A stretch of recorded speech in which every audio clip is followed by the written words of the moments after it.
بسم الله الرحمن الرحيم والصلاة والسلام على خير خلق الله سبحانك ربي لا إله إلا أنت إني كنت من الظالمين. كل عام وأنتم بخير وبصحة وسعادة وعافية ويعود علينا ربنا ويعود عليكم هذه الأيام بالخير واليمن ده والبركات روتيني والسعادة. التحفيزي، روتين يوم جديد، روتين تجهيزات العيد، روتين العيش الشمسي. إحنا بنعشق العيش الشمسي في العيد. طبعًا الأولاد بيحبوه عشان الفسيخ والملوحة، بيحبوه كمان عشان بُص معلش وأنا باتكلم الدنيا والزعابيب قامت إزاي الهوا. يعني سبحان الله امبارح كانت الدنيا حرارة موت، النهارده الدنيا هوا وجميل. رحمة من عند ربنا الحمد لله، الجو جميل جدًا. أنا والله دي تاني مرّة بارحّل الطوابيع أو باحُط الرَد على الطباعة والهوا ياخدهم، سبحان الله يعني شايفين الزعبيب قايمة الزعبيب مشير زي ما بيقولوا، مش سبحان الله. آمم طبعًا بُصّوا يا جماعة، أنا ده روتيني في روتين تجهيزات العيد، لازم نخبز العيش الشمسي ده ونجهّزه قبل العيد بيوم وكده. من زمان العادة دي معوّدة عليها الأولاد، والأولاد أساسًا يعني بيعشقوا العيش الشمسي. طبعًا أنا هنا باخبزه على السطوح. السطوح زي ما أنتم شايفين جنة الله في الأرض زي ما أنتم شايفينها كده، أنا عاملاها جنة لأولادي وفعلًا زي ما بتقولوا البوليفار بتاعنا ده، على رأي رامز.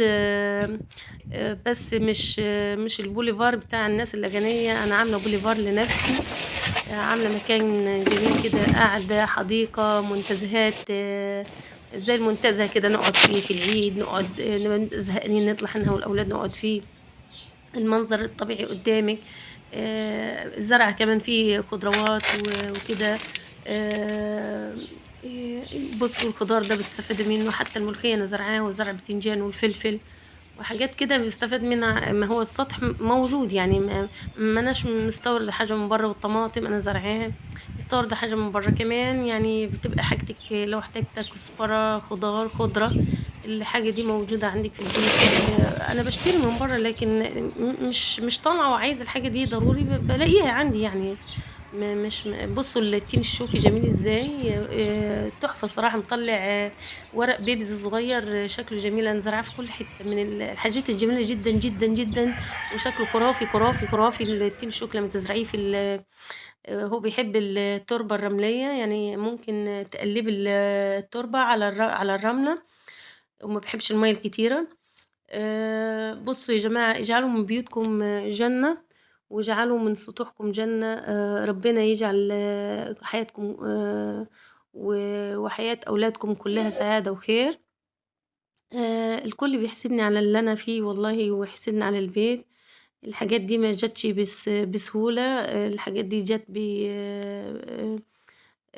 بنحت الضوافر زي ما بيقولوا.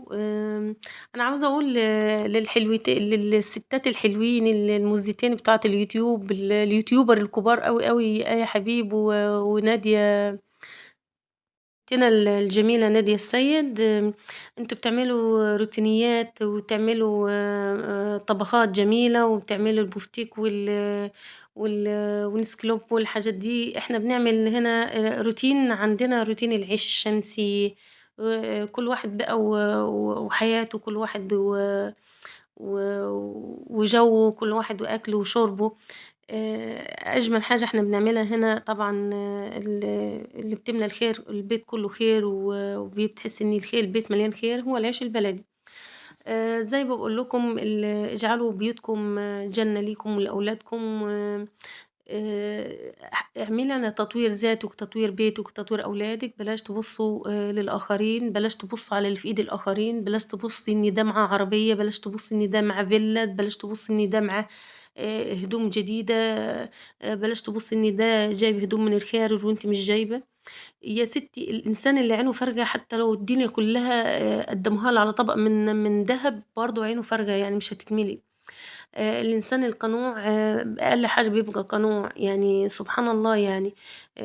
أمّا أنا بنيت البيت ده بيفتكروا إن أنا إيه، رُحت جِبت بقى الفلوس من الشنطة من البنك، ورُحت مستفاها كده ومطلّعة بقى بواقي و و و و و وأدّي الناس. سبحان الله ما يعرفوش إن أنا يعني سبحان الله يعني دي جه إزاي واتعمل إزاي، يعني عِشنا أيام تقشُّف كتيرة وعِشنا سنين تقشُّف زي ما بيقولوا، كان ممكن اللحمة دي ما آكلهاش مرّة في الأسبوع عشان خاطر إن أنا أعمل حاجة لأولادي. الحاجات دي أنا قُلتها لكم قبل كده يمكن لإن أنا صراحةً زهقت من بَصّة الناس يعني، وزهقت من إني الواحد كتر ما هو ما بقيش من كتر ما أنا قنوعة جدًا وما بابُصّش على الآخرين وما بابُصّش وما باحاولش إن أنا يعني أنتزع حقي بضوافري زي ما بيقولوا، فالناس بقت فاكرة إن أنا إنسانة ضعيفة وفاكرة إن أنا إيه، ممكن أتّاكل بسهولة، ياكلوني لحم ويرموني عضم، لأ أنا على فكرة إذا كان سكاتي على يعني مش المفترض إن أنا ما أقولش الكلام ده في أيام مفترجة وفي رمضان، بس والله الواحد زهق ونفسيته تعبت من الناس، سبحان الله، يعني إحنا شعب غريب وربنا يشفي النفوس الضعيفة ويشفي ويكفينا شرور الناس ويكفينا شر النفوس الضعيفة، يعني الواحد يعمل إيه، يعني الكلام بييجي لحد عنده والتصرفات الغبية بتيجي لحد عندي يعني سبحان الله يعني، بيتهيأ لهم إنِّك أنتِ من كتر ما أنتِ ما بتدافعيش عن حقِّك ومن كتر ما بتنتزعيش بحقِّك بالقوة ولسانِك فيه متر بقى يفتكروا إنِّك أنتِ إنسانة ضعيفة، هو الواحد مش ضعيف ولا حاجة، هو الواحد عارف كل حاجة وبيشوف قدّامه كل حاجة بس بيعمل نَفْسه مش شايف، يتجاهل اللي قدّامه ويقول حاجات أنا مش لازمني إن أنا أبُص على حد، أنا ما بابُصّش على حاجة حد، مش عايزة حاجة من حد، لكن الكل مستهبلِك مستعبطِك ومستنطعِك، يعني استعباط واستنطاع ده مش الواحد ما بياخدش من عينه عبرة ولا بياخدش من نَفْسه حكمة ولا بيقول لأ ده أكيد واخد باله كده، لأ مستعبطين على طول، يعني متهيأ لهم إن أنا عبيطة مريالة بقى اللي هيستعبطوها على طول. باقول ربنا يهديهم عن نَفْسهم ويشفي النفوس المريضة دي ويهدي، لكن أنا يعني مفتّحة وأعرف الناس دي كلّها أحطّها في جيبي، لكن سبحان الله يعني باقول إن اللي يفوت من حقّه هو الكسبان يعني. لكن مش لدرجة إن الاستعباط بقى، يعني أنا مش عبيطة ولا هبلة، يعني لدرجة إني كل من أقرب الأقربين والله الناس القريبة هي اللي مستعبطاكِ، تحسِّك إنِّك أنتِ هبلة يعني مش شايفة حاجة ولا عارفة حاجة، وعبيطة لأ جايز إن أنا أكون في وجهة نظرهم هم إن أنا عبيطة، لكن أنا مش عبيطة، أنا سايبة من حقي، وييجي وقت معين أعرف أوقّف إن أي حد عند حقه عند حدُّه وأعرف آخُد حقي كويس جدًا، جدًا، جدًا يعني. لكن يعني سبحان الله يعني خلّيك مع العبيط لحد هو إذا كانوا هُم بيستعبطوني أنا باقول عليهم هُم اللي عبايط، لإن أنا مش عبيطة، أنا عملت لنفسي وعملت لبيتي وعملت لأولادي وما بصيتش على حد، الناس دي هي اللي باصة عليَّ وباصة على أولادي وباصة على حاجتي، وعايزة تنتزع منِّك حق ما هواش مفترض إن هُم ياخدوه وعايزاه ياخد عايزين يخطفوا اللقمة اللي في بُق ولادِك ومش عارفين هُم جات إزاي، عاوزين ياخدوها ياكلوها. يا سيدي مش عيب ولا خطأ إن أنا اللي محتاجها هاودّي له لحد عنده، لكن إنّك أنت مثلًا تعيش مُرفّه وتعيش مُعزّز مُكرّم وأنا المُعذّبون في الأرض زي ما بيقولوا، بحيث إنّك أنت تاخُد رزقي ورزق عيالي، يا سبحان الله يا رب، يا ناوي على خراب بيتي أو يا مش عارفة يا ناوي يا ناهش رزقي ورزق عيالي، لأ عندك أُقف عند حدّك بقى. لمّا تيجي عند الرزق وعند إنّك أنت عايز تاخد حاج مش حاجِك سبحان الله، لأ باقول للناس دي لأ أُقفوا عند حدكم، في كل واحد أولى بحقه، وكل واحد يعني مش معنى إن أنا باسكت على حقي ولا معنى إن أنا باتنازل معنى إن أنا عبيطة، أنا شايفة كل حاجة وعارفة كل حاجة، بس باشوف الناس دي آخرتها إيه لحد ما أشوف الناس دي آخرتها إيه. وخلّيك مع الكدّاب لحد ما تشوف نهايته، يعني سبحان الله معلش يا جماعة ضايقتكم مع إن شهر كريم يعني مفترض فيه غفران ورحمة ومغفرة، والله العظيم أنا عمري ما باخد بكلام الناس، وباقول عليها الناس عبيطة يعني بتبُص على حاجة الناس وبتبُص على الغير، يعني أديني مستعبطاهم. لكن لدرجة إن أنا هم بيفتكروكِ إنِّك أنتِ إيه، ضعف ويفتكروكِ إنِّك أنتِ إنسانة إيه، يعني ضعيفة وإنِّك أنتِ ما بتدافعيش عن حقِّك، تبقي إنسانة ضعيفة وإنسانة أكلِك سهل وإنسانة أكل حاجِّك وحاجِّك عيالِك سهل. معاهم لحد النهاية لحد ما أشوفهم، بس أنا لمّا تيجي توصل لحد معيّن يعني معلش أنا هاوقّف الناس دي كلّها عند حدها وحقي أنا أعرف أخده، زي ما أنا ما طلبتش حد إن هو يقف معايا في وقت ضعفي وفي وقت محنتي وفي وقت تعبي، مش عايزة برضه حد ياخد أي حاجة منّي ولا هيستفاد منّي ولا أي حاجة، لإن أنا ما حدش عني على اللي أنا فيه عشان أعين حد على أي محنة هو فيها. أنا يعني سبحان الله بيتهيأ لهم إن أنا كنت باكل الفلوس دي جات على طبق من دهب، ربنا هو الأعلم إزاي القرش جاي على القرش وإزاي أنا جمعته وإزاي دبّرنا وعملنا البيت اللي إحنا فيه ده. فبُصّوا يا جماعة يعني عاملاه والله العظيم أنا يعني عاملة المكان ده عشان نقعد فيه ناكل فيه، نشرب كوباية الشاي، يعني فُسحة أو مكان ترتاحي فيه نفسيًا. أنا فعلًا عملته زي كإنه جنة، يعني قدّام البيت أنا عاملة زرع شوية زرع حلوين أوي، فوق البيت زرعة. ربنا ما يحرمكم أبدًا ويوسّع عليكم جميعًا يا رب ويوسّع عليكم من أوسع الأبواب، ادعوا إن شاء الله تكون الليلة مفترجة ويوسّع عليكم جميعًا واللي عنده ضيق ما يبُصّش أبدًا للناس، بس يبُص إن هو يشتغل إزاي على نَفْسه، إزاي يطوّر نَفْسه، إزاي يحسّن من أحواله، وربنا والله طالما العبد بيسعى إن هو يحسّن أحواله، ربنا بيقف مع الناس وبيحسّن ظروف والأحوال، وأبدًا لا تيأسوا زي ما تقول لا تيأسوا أبدًا، ربنا إن شاء الله هيقف معاكم جميعًا. وكل اللي معاه حلم واللي معاها حلم ربنا يحققه لها بإذن الله. خلّصنا العيش يا جماعة، إحنا لازم بعد كده معلش ضايقتكم سامحوني يعني بس النفسية والله يعني كانت في شوية حاجات كده محشرجين جوّه صدري، فما لقيتش حد أفضفض معاه غيركم، استحملوني معلش يعني يا جماعة. كل سنة وأنتم طيبين مرّة أخرى وربنا يا رب يوسّع رزقكم ويوسّع رزق أولادكم. بُصّي يا جماعة أنا يعني كده جهّزت العيش، ابتدي بقى أسويه. آآ العيش البلدي ده من أجمل الأكلات أو من أجمل العيش اللي ممكن تعمليه في البيت. إحنا بنقول عليه العيش البلدي، أنتم بتقولوا عليه عيش شمسي لإن هو بيتعمل في الشمس، بس في الصيف دلوقتي ممكن تعمليه على فكرة تحت المروحة، يعني تحطيه في أوضة وتقفلي عليه الباب وتشغّلي المروحة بيتعمل بيبقى جميل جدًا. شِلت الردة ونضّفت الدنيا. وهانزل بقى أعمل شوية حاجات لحد ما العيش يكون إيه، يكون خِمِر وهارجع تاني. بُصّوا بس قبل ما أنزل هاورّيكم شوية ده التين الشوكي بُصّوا جميل أوي، أوي، يعني هيعجبكم جدًا والله لو أنتم زارعينه يعني هتعشقوا شكله كده والورقة تطلع شمال والورقة تطلع يمين بزاوية معيّنة، بُص الورقة وهي طالعة صغيّرة شكلها جميل إزاي. ده البتنجان وفلفل أنا زارعاه، ده كيلو بتنجان ب10 جنيه، طب ما أنا يعني عندي سطوح أهي، وعلى فكرة البتنجان دي من الحاجات المزهرة جدًا وزراعته ناجحة جدًا، ودي الطماطم اللي أنا زارعاها من الشتوي، طماطم الشتوي قاعدة لسه فيها طماطم. ودي بقى نوع من الصبار اللي هو لونه موف، الصبارة دي جميلة جدًا، فقط لو خدتِ حتة منها هتملا لِك الدنيا كلها صبار زي ما أنتم شايفينها. فكل النباتات دي ممكن تزرعيها على السطوح، وزرع ملوخية وزرع كزبرة و وزرع طماطم، بس طلعت بقى غيّرت العباية لإن أنا غسلت المواعين ونضّفت الشقة تحت، العباية اتبلت مَيّة، غيّرت العباية وطلعت بقى عشان أقلّب العيش، لازم التقليبة دي يا جماعة عشان العيش يمسك نَفْسه من تحت ما يبقاش طري يعني. هو باقلّبه بانزّله في مكان يكون فيه ضِلّة عشان وابتدي أشغّل الفرن طبعًا.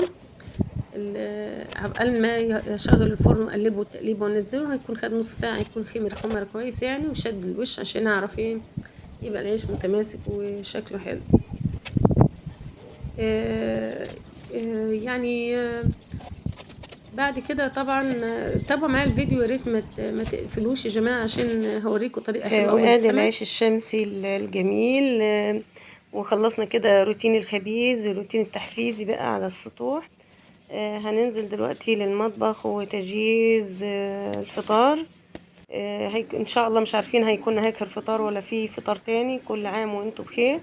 السمك أنا كنت ناقعاه طبعًا في مَيّة وملح وليمون. بُصّوا باتبّله بالكمون أنا والكزبرة من برّه، وبعد كده باعود عليه